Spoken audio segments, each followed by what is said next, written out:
भैया जी, आपके इस प्रयोग से मेरे पड़ोस के 3 बच्चे ठीक हो गए। आपको बहुत बहुत धन्यवाद। उन तीनों बच्चों को 1 महीने से सर्दी खांसी और जुकाम था और उसने कई दवाइयाँ भी ली, फिर भी उसमें फर्क नहीं पड़ा था।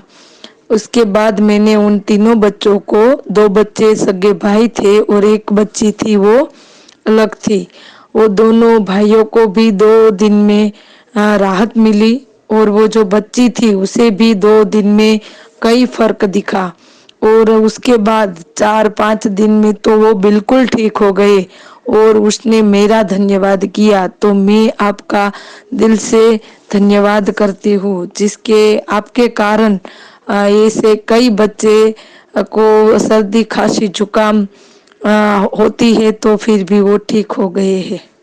अभियान या ये बातें या ये ज्ञान सतत निरंतर चलता रहे, इसके लिए आपकी मेरी एक छोटी सी कोई एक एडजस्टमेंट हो जाए तो बहुत अच्छा। मैं ये चाहता हूं कि जो कुछ मैंने सीखा वो आप सीख लो।